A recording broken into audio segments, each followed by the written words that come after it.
오늘은 특별히 눈이 많이 오네요. 눈이 많이 오니까 멀리 계신 분들은 오늘 이제 예배에 참여하지 못했는데, 그래도 여기에 모인 우리 믿음의 식구들을 통하여서 고린도서 15장 1절에서부터 11절에 있는 말씀을 통하여서 우리가 은혜를 받고자 합니다.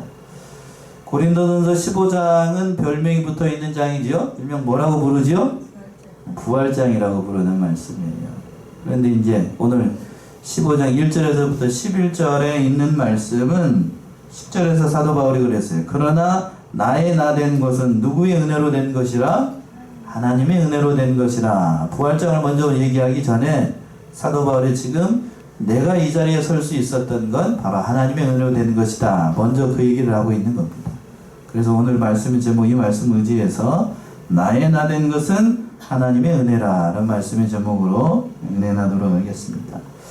11절까지 있는 말씀, 우리가 이제 세 개로 나눠서, 대절로 나눠서 살펴볼 수가 있을 것 같은데, 4절에까지는 그리스도께서 성경대로 죽으셨다가 다시 성경대로 살아나신 것을 말씀하고 있는 4절까지 있는 말씀이고, 또 5절에서부터 8절까지는 이러한 그리스도의 부활에 대해서 수많은 증인들이 있다, 그 증인들에 대해서 8절까지 얘기를 하고 있는 거예요. 그리고 마지막 9절에서부터 11절까지는 바로 사도 바울 자신을 사도로 세우시고 부활의 증인으로 삼아주신 것에 대한 사도 바울의 감사가 잘 묻어나고 있는 그런 본문의 말씀입니다. 첫 번째 대절로 와가지고 1절에서부터 4절에 있는 것처럼 그리스도께서 성경대로 죽으셨다가 성경대로 살아나신 것을 말씀하고 있습니다.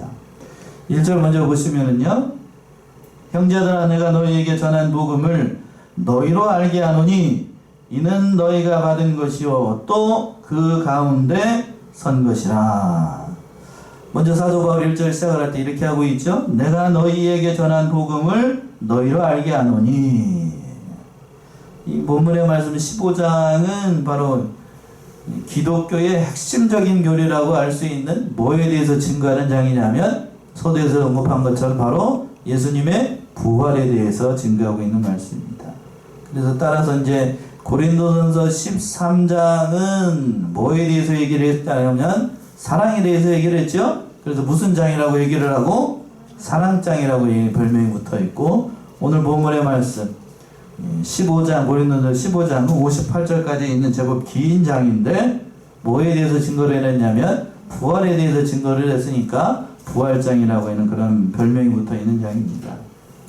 그래서 예수 그리스도의 복음을 갖다가 두 가지로 정의를 한다라고 하면 그걸 겁니다. 예수 그리스도의 십자가와 부활이라고 얘기를 할 수 있는데, 한마디로 줄인다라고 하면 바로 예수님이죠.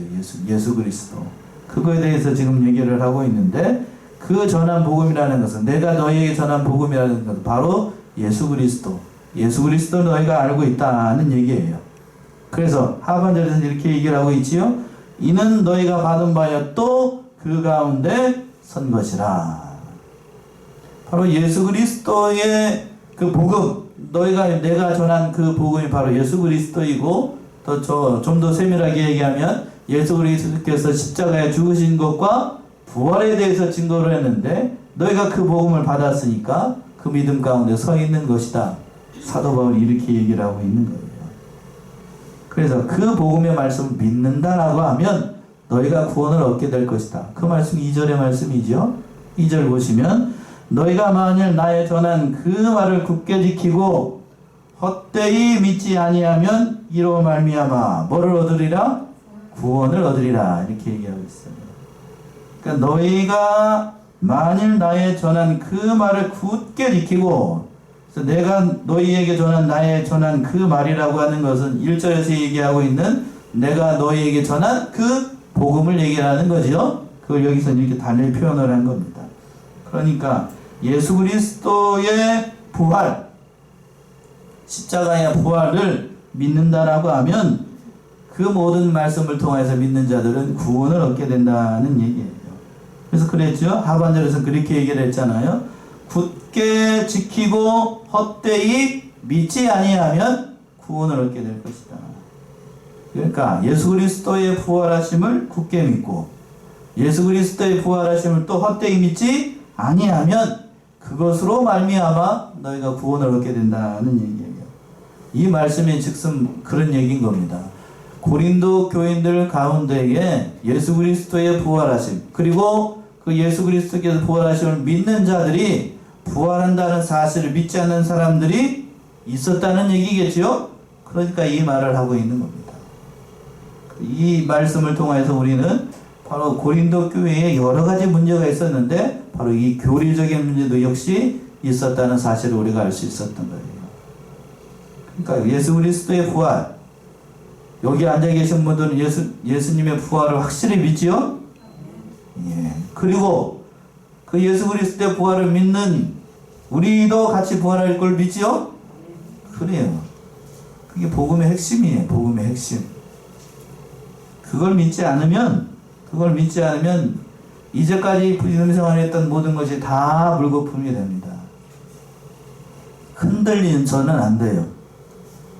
흔들려서는 안 됩니다.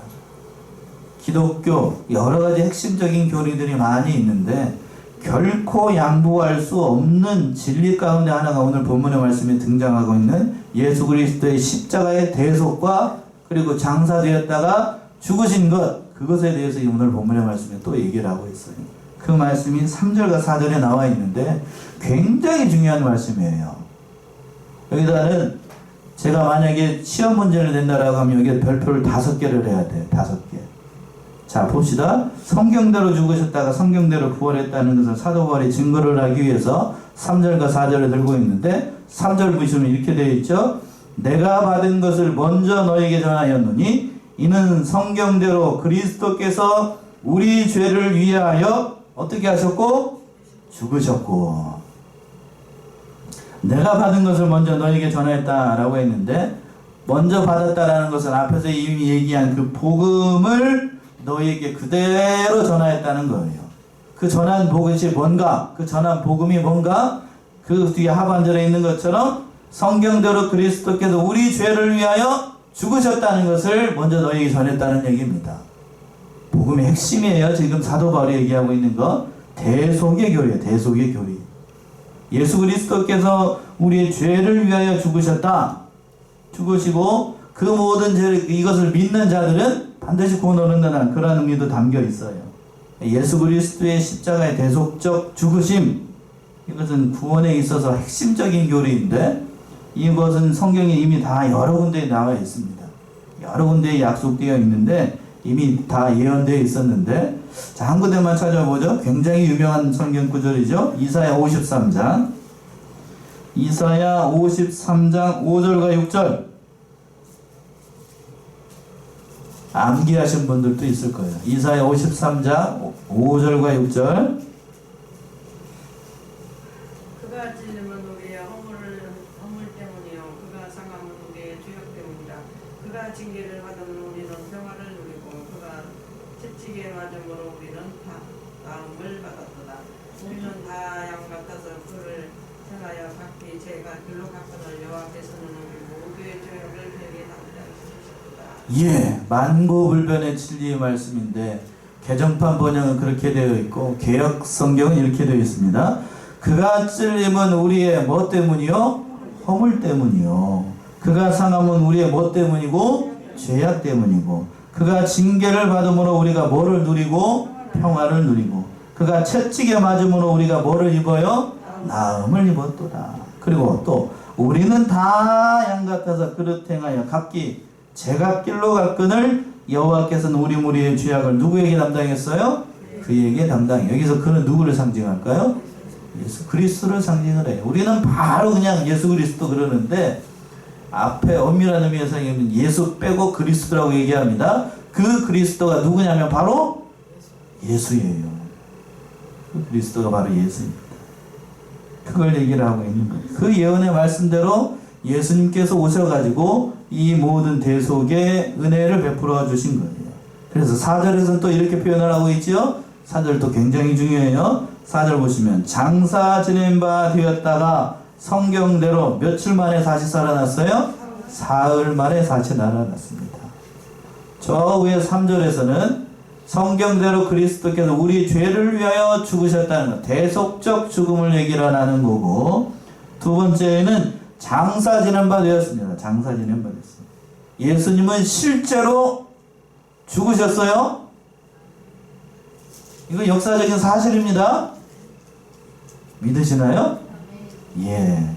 예수님께서 실제로 죽었어요. 그러니까 어떤 사람들은 그렇게 얘기를 합니다. 잘못된 교리를 가지고 있는 사람들 가운데 예수님이 실제로 죽지 않고 십자가에서 실제로 죽인 것이 아니라 뭐 했다라고 주장하는 사람들도 있었냐면 기절했다. 뭐 했다고요? 기절했다. 기절했다가 며칠 만에 일어난 거다? 3일 만에 일어났다. 그렇게 얘기를 하는 사람들이 있어요. 그건 엉터도 않도 않는 그 거짓된 주장입니다. 이건 누가 이걸 증거를 하고 있는가 하면 예수님께서 죽으신 것을 기록하고 있고 예수님께서 또 성경에 보게 되면 확실하게 장사됐다는 사실을 기록을 하고 있어요. 장사 지냈다는 얘기는 무덤에다 놓고 그냥 우리식으로 얘기하면 매장을 했다는 얘기죠. 무덤을 만들었다는 얘기예요. 죽었으니까. 그 말씀이 마태복음에 나오죠. 마태복음 27장 한번 봅시다. 마태복음 27장 57절부터 61절 한번 보세요. 확실하게 죽었어요. 마태복음 27장 57절에서부터 61절.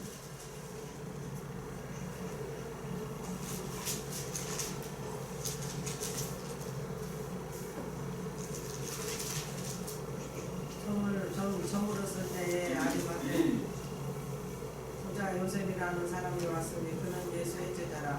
빌라도에게 가서 예수의 십자를 달라 하니 이에 빌라도가 대조 명령하였더니 요셉이 십자를 가져다가 깨끗한 쇠목으로 싸서 바위 속에 자기 새 무덤에 넣고 두고 큰 돌을 굴려 무덤 문에 놓고 가니 거기 막달라 마리아와 다른 마리아가 무덤을 향하여 앉았더라. 예. 자 보세요.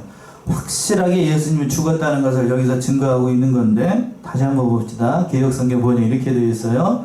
저물었을 때에 아리마대 부자 요셉이라는 사람이 왔으니 그도 누구의 제자라고요? 예수의 제자라. 그러면서 또 얘기합니다. 이 사람이 예수님이 죽자 빌라도에게 갔어요. 빌라도에게 가서 예수의 뭐를 달라고 그랬어요? 예, 여기다 동그라미 하셔요. 예. 살아있으면 시체라는 말 안 하죠? 예, 시체를 달라 하니 이에 빌라도가 내어주라 분부하거늘. 죽었으니까 내어주는 거예요? 살았으면 내어줄까요? 아니죠. 죽었습니다. 요셉이 시체를 가져다가 정한 새 마포를 싸서 바위 속에 판 자기 새 무덤에 넣어두고 무덤에 넣었어요. 장사 지냈다고요. 장사 지냈어요. 큰 돌을 굴려 무덤 문에 놓고 가니 거기에 막달라 마리아와 다른 마리아가 무덤을 향하여 앉았더라. 그러니까 예수님이 확실히 죽었다는 것을 여기서도 알 수 있어요. 아리마대 부대 요셉이 그 모든 장례를 집행을 했고, 그리고 또 본디오 빌라도가 죽었으니까 그 모든 것을 다 이제 증언을 한 거고, 또 여기 본문에 나와 있는 막달라 마리아와 다른 마리아가 예수님이 죽었다는 것을 다 봤다는 얘기예요. 그러니까 예수님이 실제로 죽은 거예요. 장사됐다는 말이 그 말입니다. 그리고 난 다음에 거기서 끝난 줄로 알았는데 반전이 있었어요. 4절 하반절에 말씀은 그 말씀이죠.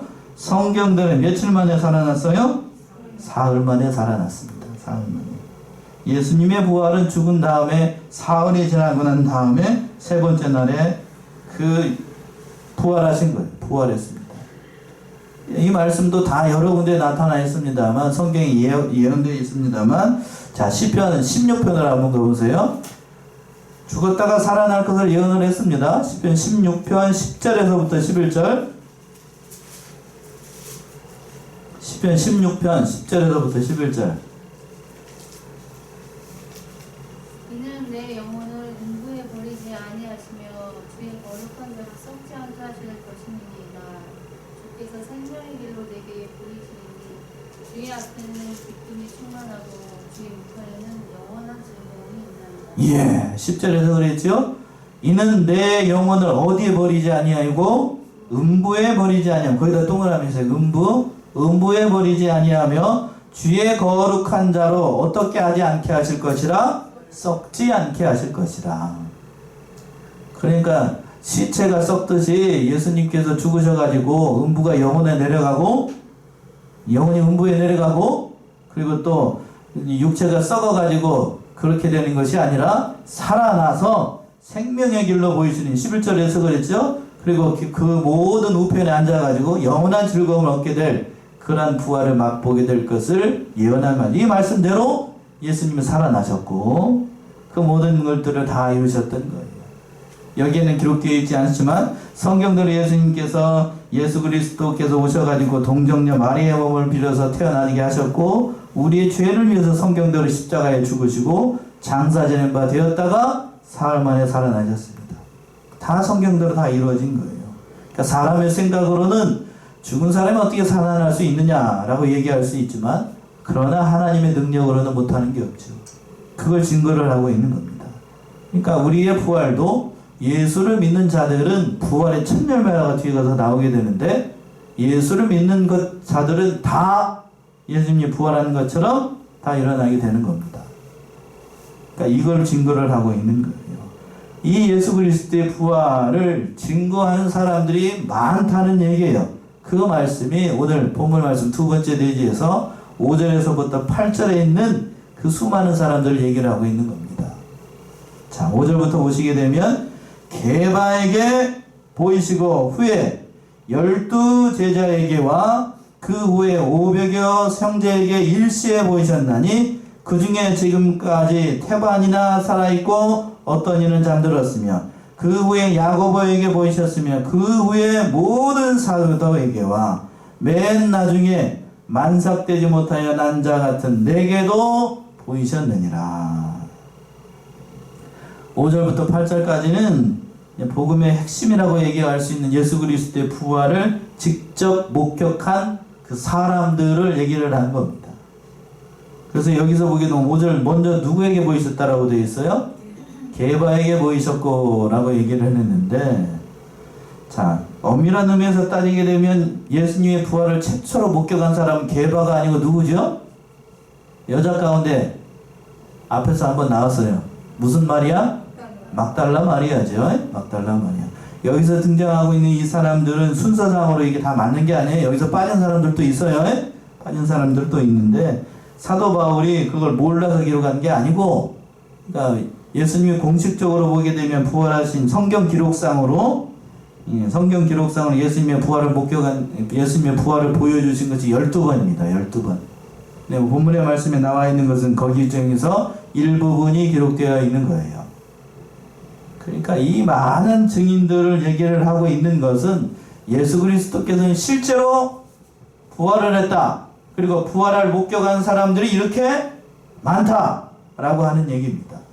자, 5절에 있는 것처럼 게바에게 보이셨고 또 누구들에게 보이셨고 12 제자에게 보이셨고 6절에서 보시면 또 누구에게 보였다라고 했냐면 500의 형제에게 일시에 보이셨나니 그 중에 지금까지 몇 명이 살아있고 태반이나 살아있고 어떤 이는 잠들었으며, 그래서 잠들었다는 얘기는 어떻게 됐다는 얘기죠? 죽었다는 얘기죠. 죽었다는 얘기입니다. 그리고 난 다음에 7절에서 보시게 되면 그 후에 누구에게 보이셨어요? 야고보에게 보이셨고 라고 되어 있는데, 여기서 야고보는 주님의 제자 야고보가 아니고 그 예수님 베드로 그 다음에 야고보 요한 할 때 요한의 형제 야고보가 아니라 주님의 동생 야고보를 가리키는 겁니다. 그러니까 여기서 이 야고보는 예수님이 살아계셨을 때에는 예수님을 믿지 않았습니다. 안 믿었어요. 그분이 그리스도라는 사실, 예수님이 그리스도라는 사실을 믿지 않았습니다. 쉽게 얘기해서 메시아라는 사실, 구원의 주님이라는 사실을 자기 동생은 안 믿었어요. 그런데 3일 만에 살아나가지고, 그리고 난 다음에 그 부활하신 예수님께서 누구에게 나타나셨냐면 동생 야고보에게 짠 하고 나타났어요. 그리고 난 다음에 야고보가 회심을 하게 돼요. 회심. 그래서 종신토록 예루살렘 교회, 자기가 죽는 그 순간까지 예루살렘 교회의 감독, 요즘 말로 얘기하면 목사님이 돼가지고 일명 야고보의 별명이 있는데, 얼마나 무릎을 꿇고 기도를 많이 했으면 낙타 무릎이라는 별명이 있어요. 무슨 무릎이요? 낙타 무릎. 무릎을 꿇고 기도를 많이 했기 때문에 낙타 무릎이라고 얘기합니다. 그 정도로 예루살렘 교회를 이끌어 나가고 있는 야고보의 사도였기 때문에, 그리고 사도라고 일컬어졌어요. 일명, 별명이. 그래서 이 야고보를 소개를 하고 있는 거예요. 참으로 귀한 사람입니다. 기둥과 같이 여긴다라고 되어 있는데, 그 기둥과 같이 여겼던 바로 야고보, 주님의 동생 야고보를 여기서 얘기를 하고 있는 겁니다. 그러니까 하나님께서 살아있을 동안에는 이 야고보가 예수를 믿지 않았는데, 그러나 부활하신 주님을 보는 순간 그 모든 것이 다 정돈이 된 거죠. 그러고 난 다음에 믿고 참으로 귀하게 하나님께서 사용을 하셨습니다. 그리고 난 다음에 8절에서 보면 뭐라고 그랬냐면, 맨 나중에 뭐 어떻게 하지 못한 만삭되지 못하여 난 자와 같은 누구에게도 보이셨다고요? 나에게도 보이셨다. 만삭되지 못하여 난 자다. 보통 아이를 낳을 때 몇 달 만에 낳아요? 권사님 몇 달 만에 낳죠? 10달 만에 낳죠? 10달 만에. 10달 만에 낳는데, 그런데 여기서 만삭되지 못해서 낳았다는 얘기는 뭐 9달 만에, 8달 만에, 7달 만에 낳는 사람도 있다고 얘기를 합니다만, 그렇게 낳게 되면 아이가 정상이 아니죠. 예, 정상이 다 크지 못하고 낳기 때문에 정상이 아닙니다. 옛날에는 그렇게 낳게 되면 거의 태반 다 죽어요. 요즘 인큐베이터가 있어가지고 애기들이 뭐 그래도 뭐 살기도 합니다만, 만삭되지 못하였다 난 자라고 하는 얘기는 바로 사도 바울이 예수 그리스도를 발견하고 난 다음에 그런 자라는 사실을 깨달은 거지요. 그런 자라는 사실. 변변치 않은 사람이다. 이러한 사람에게도 부활하신 주님께서 나타나셔가지고 자기를 뭘로 삼아주셨다고요? 사도로 삼아줬다. 이 말이 참 의미심장한 거예요. 참 의미심장합니다. 그러니까 예수를 진정으로 만나게 되면, 예수님을 진정으로 인격적으로 만나게 되면 내가 누구인가를 깨닫게 됩니다. 내가 누구인가.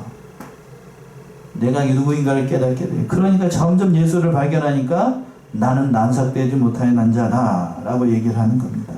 그러면서 이제 마지막 대지의 9절에서부터 11절까지 자신을 주님께서 사도로 삼아주시고 이 부활의 증인으로 삼고 복음의 말씀을 전할 수 있는 그 증인으로 삼아주신 것에 사도 바울이 그렇게 감사를 한 거예요. 참 오늘 저는 이 말씀을 묵상하면서 제가 참 좋아하는 성경 구절 가운데 한 구절이 이 말씀드리고, 우리 사랑하는 성원의 성도님들이 이 말씀을 통하여서 과연 나는 예수님에 대해서 어떻게 고백을 할 수 있는가 다시 한번 보세요. 9절 보시면 사도 바울은 이렇게 고백을 하고 있습니다. 9절 보시면, 나는 사도 중에 지극히 작은 자라. 내가 하나님의 교회를 핍박하였으므로 사도나 칭함을 받기에 감당치 못할 자로라. 뭐라고 첫 번째 고백을 하고 있냐면, 나는 사도 중에 지극히 큰 자라고요? 작은 자라 얘기하고 있습니다.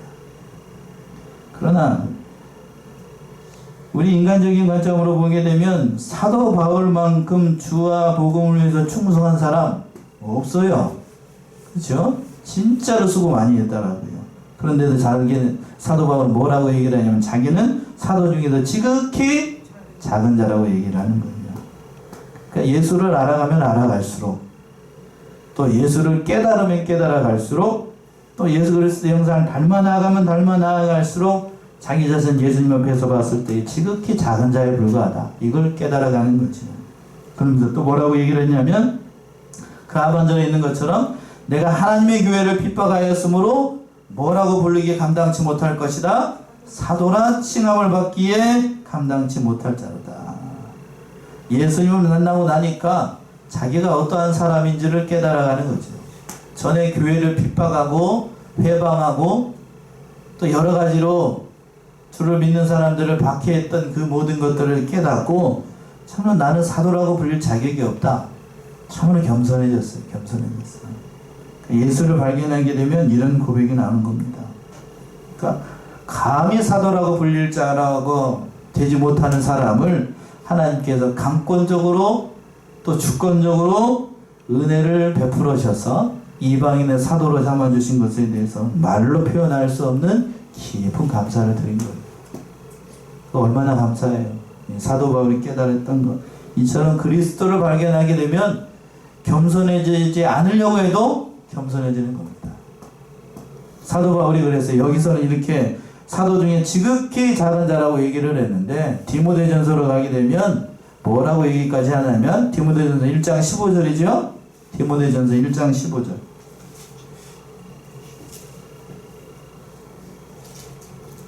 보다 모든 사람 믿을 만한 이 말이여 그리스도 예수께서 죄인을 구원하시려고 세상에 임하셨다 하였도다.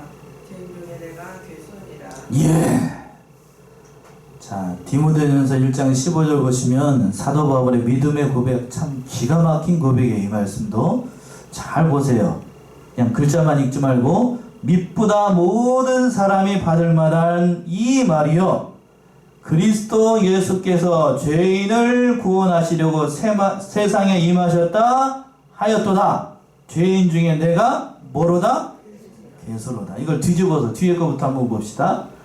죄인, 이렇게 번역을 할 수도 있을 것 같아요. 제가 번역한다면 죄인 중에 내가 괴수인데, 그렇죠?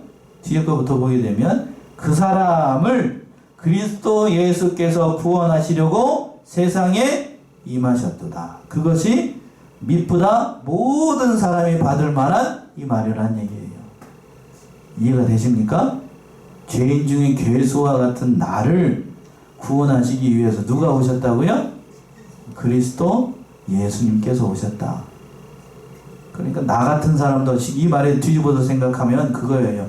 나 같은 사람도 구원을 받아서 사도로 부름을 받았는데 하물며 너희일까 보냐 그 말이죠. 사도 바울만큼 극적으로 예수님을 만난 사람 성경에 몇 안 돼요. 그렇죠? 사도행전 9장에서 보게 되면 사도 바울이 부활하신 주님을 만나러 갈 때 만날 때에 어떠한 모습으로 났는가? 다메섹 도상으로 가는 길에 예수님을 믿는 자들을 잡아 죽이려고 하는 길이에요. 그때 짠 하고 누가 나타나셔요? 부활하신 주님이 나타납니다. 그때 예수님을 만나요. 그때 예수님을 만나고 난 다음에 이루 헤아릴 수 없는 모든 은혜를 경험하게 되죠. 지금까지 경험했던 사도 바울이 지금 하나님을 위해서 했다는 모든 것들이 다 그것이 결국에는 거짓이라는 것을 그때 깨닫고 예수님께 붙잡혀가지고 그때부터 사도의 인생을 걸어가게 되는데 그 은혜를 경험하게 된 거예요. 사도 바울이 그때 받았을 충격, 또 사랑, 여러 가지로 복잡한 감정이 있었을 것인데 그러나 그때 받은 하나님의 은혜로 말미암아 큰 은혜를 경험했다는 거예요. 그것이 주를 위해서 충성 봉사한 모든 것이 자기가 한 것이 아니라고 또 고백을 하고 있어요. 그 말씀이 10절에 있습니다. 10절 어느 분이 한번 크게 한번 읽어보세요. 10절. 그러나 내가 받은 것은 하나님의 은혜로 된 것이니 내게 주신 그 은혜를 헛되지 아니하여 내가 모든 사람보다 더 많이 수고하였으나 내가 한 것이 아니오 오직 나와 함께 하신 하나님의 은혜로라. 예. 참 귀한 말씀이에요. 참 10절의 말씀. 그러나 나의 너된 것은 누구의 은혜로 된 것이니? 하나님의 은혜로 된 것이니 내게 주신 그 은혜가 헛되지 아니하여 내가 모든 사도보다 더 많이 수고하였으나 누가 한 게 아니래요? 내가 한 게 아니랍니다. 누가 한 것인데 그러면 오직 나와 함께 하신 누구의 은혜로라? 하나님의 은혜로라. 참 귀한 고백입니다. 참 귀한 고백이에요. 그래서 김종호 씨 아시나요? 김종호가 아니고 박종호 아시죠? 지금 가스펠 하는 장로님이라고 제가 알고 있는데 하나님의 은혜라고 하는 복음 성가가 있어요. 그거 한번 들어보시게 되면 나의 나된 것이 모두 하나님의 은혜였다. 진정한 고백이에요. 진정한 고백. 오늘 말씀에서 참 귀한 것 같아요. 그러니까 이렇게 고백할 수 있다라고 하면 그 자체가 복이에요. 그 자체가 복. 자, 봅시다. 제가 오늘 이 말씀을 하고 오늘 말씀 마칠 건데 여러 가지로 사도 바울이 은혜를 받은 게 많아요. 그렇죠? 신약 성경의 절반 이상을 누가 기록을 하고? 사도 바울이 기록을 하고 또 주와 복음을 위해서 충성 봉사하고 또 결국에는 마지막에는 순교의 제물까지 되지요. 그것도 물론 은혜입니다만 제가 보는 관점에서 가장 큰 은혜는 뭔가 하면 오늘 본문의 말씀에도 등장하고 있는 것처럼 나의 나 된 것은 누구의 은혜로라? 하나님의 은혜로 된 것이다. 이렇게 고백할 수 있는 것이 은혜라고 봐요. 그렇죠? 자, 이렇게 고백하지 못하고 내가 한 것이라고 생각하고 생각하는 살아가고 있는 사람들이 현대 기독교인들 가운데 많아요. 입으로는 하나님의 은혜라고 하지만 그러나 중심 한 자리에서 보게 되면 그 누가 했다라고 생각하기가 쉽냐면 내가 했다. 내가 했다. 그러나 사도 바울은 여기서 보게 되면 그 모든 것이 누구의 은혜다? 하나님의 은혜다. 이렇게 고백해야 되는 거예요. 진정으로 은혜를 받은 사람, 진정으로 하나님을 경험한 사람, 진정으로 예수를 만난 사람은 이렇게 고백을 하는 겁니다. 그러나 마태복음이나 다른 복음서에서 보게 되면 참 자기가 했다라고 생각을 하고 내가 주를 위해서 풍성봉사했나이다. 마지막 심판대에서 그렇게 구조하는 사람들이 많다고 그랬죠. 그게 아니고 누구의 은혜다? 다 하나님의 은혜입니다. 하나님의 은혜.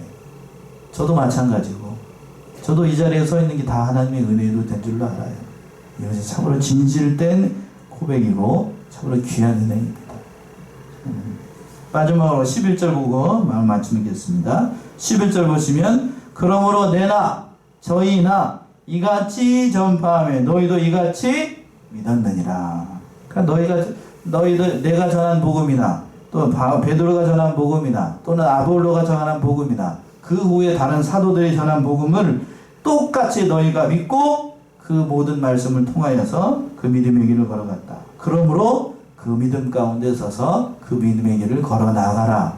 사도 바울이 마지막으로 당부하고 있는 겁니다. 네가 잘나서 구원을 얻은 것이 아니고 누구의 은혜라? 하나님의 은혜라. 이 말씀 우리가 잊지 말고 늘 이건 하나님의 은혜에 감사하면서 믿음으로 서나가는 저와 여러분들이 다 되시기 바랍니다. 기도하겠습니다.